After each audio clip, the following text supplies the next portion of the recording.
নমস্কাৰ, মধু বাটিকা আছাম ইউটিউব চেনেলটোলৈ আপোনাক স্বাগতম জনাইছোঁ। বন্ধু বান্ধৱীসকল, 2022 বৰ্ষৰ 14 জানুৱাৰীৰ দিনা সূৰ্যদেৱ ধনু ৰাশিৰ পৰা মকৰ ৰাশিলৈ গমন কৰিব। এই দিনা মকৰ সংক্ৰান্তি।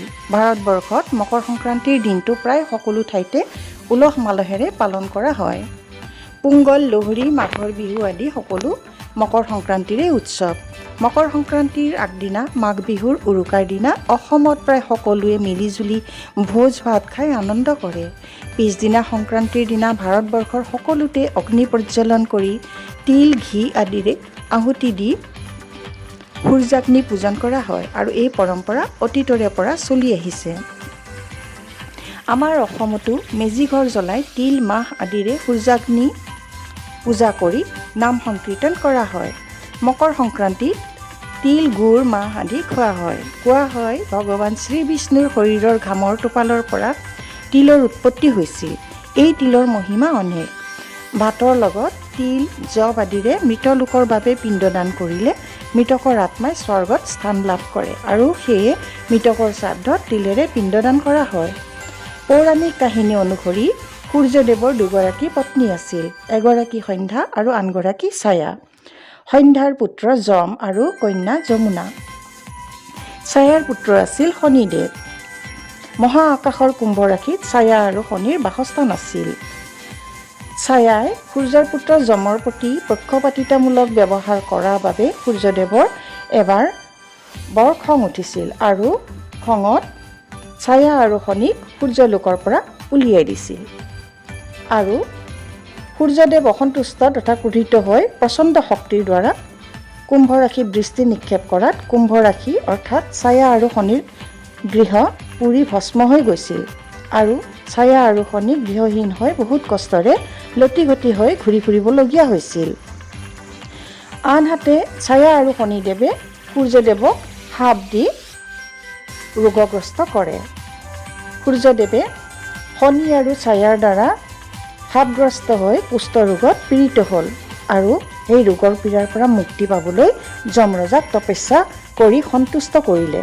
যমৰজা তপস্যাৰ দ্বাৰা সন্তুষ্ট হৈ সূৰ্যদেৱক ৰোগমুক্ত কৰিলে আৰু শনিদেৱ আৰু ছায়াৰ দুখ কষ্ট দেখি যমৰজাই পিতৃ সূৰ্যদেৱক শনি আৰু ছায়াৰ প্ৰতি সদয় হ'বলৈ প্ৰাৰ্থনা কৰিলে।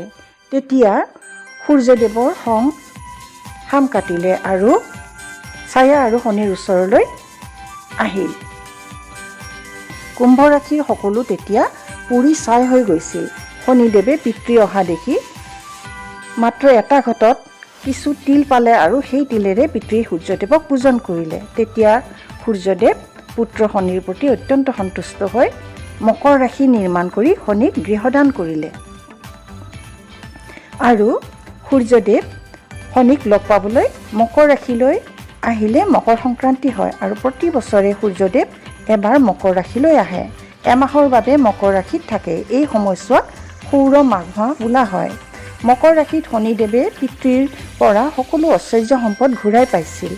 মকৰ সংক্ৰান্তিৰ দিনা সূৰ্যদেৱ আৰু অগ্নি আৰু শনিদেৱক তিল অৰ্পণ কৰিলে আৰু পূজন কৰিলে সূৰ্যদেৱ আৰু শনিদেৱ দুয়োজনা অতি সন্তুষ্ট হয় আৰু মনোবাঞ্ছিত ফল ঐশ্বৰ্য সম্পদ প্ৰদান কৰে বুলি বিশ্বাস কৰা হয়। এতিয়া এই মহিমাময়ী তিলৰ কথা কৈছোঁ। তিল দুই প্ৰকাৰৰ, ক'লা তিল আৰু বগা তিল, আৰু দুই প্ৰকাৰৰ তিলে অতি গুণসম্পন্ন। তিল শব্দৰ পৰাই তৈল বা তেল শব্দটো আহিছে। তিল আমাৰ শৰীৰৰ বাবে অতি দৰকাৰী উপাদানেৰে চহকী আৰু সেয়েহে আমি নিয়মিত পৰিমিত মাত্ৰাত তিল খাব লাগে। তিল তেলৰ মালিচ আৰু তিল তেলৰ বন্তি জ্বলালেও বহু উপকাৰ পাব পাৰি। তিলেৰে তৈয়াৰী লাডু, পিঠা, ৰেউৰি খাবলৈ বৰ সুস্বাদু। মকৰ সংক্ৰান্তিত সূৰ্যদেৱ ধনু ৰাশিৰ পৰা মকৰ ৰাশিত প্ৰৱেশ কৰাৰ পৰাই সূৰ্যৰ উত্তৰায়ণ গতি আৰম্ভ হয় আৰু এইখিনিৰ পৰাই দেৱতাসকলৰ দিন আৰম্ভ হয় আৰু এমাহ ধৰি পুহ মাহত যিবোৰ মংগলময় কাম বন্ধ হৈ থাকে সেই কামবোৰ উত্তৰায়ণ আৰম্ভ হোৱাৰ লগে লগে মাঘ মাহৰ আৰম্ভ হোৱাৰ লগে লগে সেই পুণ্যশীল বা মংগলময় কামবোৰ যেনে বিবাহ, উপনয়ন আদি আৰু আৰম্ভ হ'বলৈ ধৰে। পূজা পাঠ আদি আৰম্ভ হ'বলৈ ধৰে। এই মকৰ সংক্ৰান্তিৰ এই দিনটোতেই ভগৱান শ্ৰী বিষ্ণুৰ পাদ অংগুষ্ঠৰ পৰা পদৰ পৰা অৰ্থাৎ শ্ৰী বিষ্ণুৰ চৰণৰ বুঢ়া আঙুলিৰ পৰা দেৱী গংগা ভগীৰথৰ তপস্যাত সন্তুষ্ট হৈ পৃথিৱীলৈ নামি আহিছিল আৰু সেইবাবে গংগা স্নানৰ অতি মহত্ব আছে। গংগা সাগৰ তীৰ্থত স্নান কৰিবলৈ লোকে লোকাৰণ্য হৈ পৰে। মকৰ সংক্ৰান্তিত সূৰ্য উদয়ৰ আগতেই স্নান কৰিব লাগে। এই দিনটোত তিল, গুড়, খিচিৰি, কম্বল আদি দান কৰিলে সূৰ্যৰ আৰু শনিদেৱৰ কৃপাদৃষ্টি লাভ কৰিব পাৰি আৰু বহুতো দুখ কষ্ট দূৰ হয়।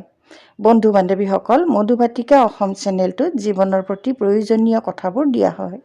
সেয়েহে লাইক, শ্বেয়াৰ আৰু ছাবস্ক্ৰাইব কৰি চেনেলটো আগবঢ়াই নিবলৈ বিনম্ৰ অনুৰোধ কৰিলোঁ। পৰৱৰ্তী ভিডিঅ'ৰ বাবে বেল আইকনটো প্ৰেছ কৰি ৰাখিব। ভিডিঅ'টি চোৱাৰ বাবে বহুত বহুত ধন্যবাদ থাকিল। ভোগালী বিহুৰ শুভেচ্ছা জনাই সামৰিছোঁ। জয় শ্ৰীকৃষ্ণ।